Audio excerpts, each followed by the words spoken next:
There's a hidden system controlling your life, a system built on debt, a system you never voted for, but one you were born into. Look at your wallet. That plastic card is not a tool. It's a chain, a silent contract. Credit cards didn't appear to help people. They appeared to control them, and once you understand why they were created, you'll understand why escaping the modern economy feels impossible. This is the untold story of how credit cards turned ordinary people into permanent debt slaves. Before credit cards, people bought only what they could afford. If you didn't have the money, you simply didn't buy it. It was simple, predictable, stable. But in the 1950s, something changed. A group of businessmen in New York discovered something very dangerous. People spend far more when they're not using real cash.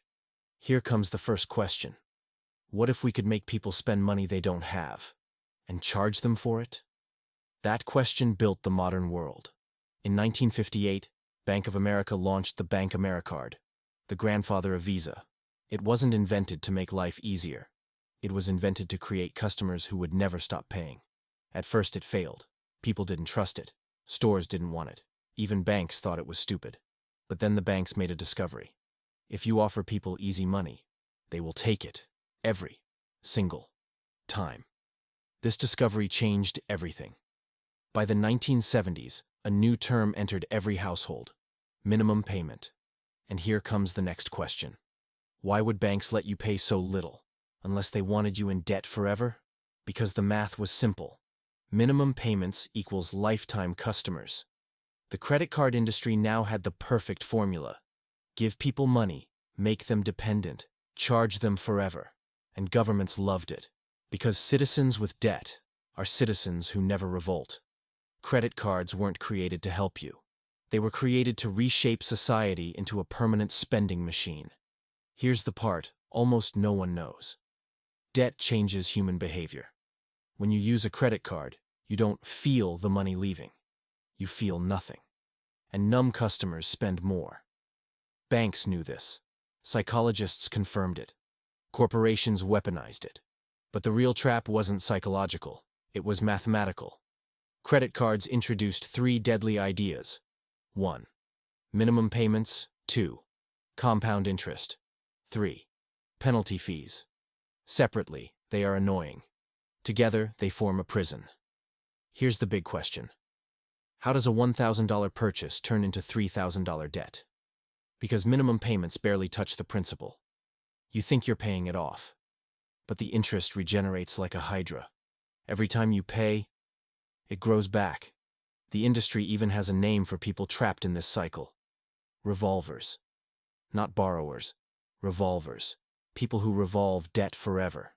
And guess who pays for the entire banking system? Not the wealthy, not the responsible, not the investors. Revolvers. They are the perfect customers. Always paying, never escaping. And here's the darkest part. Banks design their websites, statements, and apps to make sure you don't understand how deep you are. They don't want you to calculate interest. They want you to feel it's manageable. Credit card debt isn't an accident. It's a financial engineering masterpiece designed to make ordinary people permanently dependent. By the 1990s, credit cards weren't just a product. They were the foundation of the global economy. Governments realized something terrifying. If people stop borrowing, the entire system collapses. So instead of helping people escape debt, the world created more ways to fall into it. Monthly subscriptions. Buy now, pay later. Student loans. Car loans. Mortgages. Overdraft. Payday loans. Every part of your life became a debt product. And here's the uncomfortable truth. The modern economy doesn't run on money. It runs on borrowing. But here's the big question of this chapter. Why is escaping debt today harder than ever?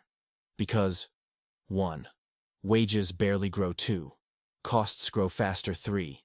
Credit limits expand. 4. The system rewards spending, not saving. 5. Financial literacy is intentionally ignored. Banks don't need your financial success. They need your financial participation. And average people today aren't just borrowers. They are hosts. The financial system feeds on their payments like a parasite. The system doesn't fail when you're in debt. It fails when you're not. Credit cards were only the beginning, a prototype, a test version. The real future of debt slavery is already here. Digital money, algorithmic credit scores, behavioral spending limits. If the old system controlled your wallet, the new system will control your behavior. Here's the main question of the final chapter. What happens when money becomes fully digital? You lose bargaining power. You lose anonymity. You lose choice. Credit limits won't just be financial. They'll be moral, political, social. Imagine a world where missing one payment reduces your ability to travel, rent an apartment, or apply for a job. The infrastructure is already built. Central bank digital currencies, real-time spending tracking, AI-based risk scoring, behavioral financial profiles. This isn't conspiracy, it's policy. And the cycle that began with one simple idea in the 1950s, let people borrow money they don't have, has evolved into something far bigger. A global system where debt controls societies just as much as it controls individuals. Credit cards did not trap you by accident. They were the first tool in a much bigger blueprint. A world where debt is the default and freedom must be bought.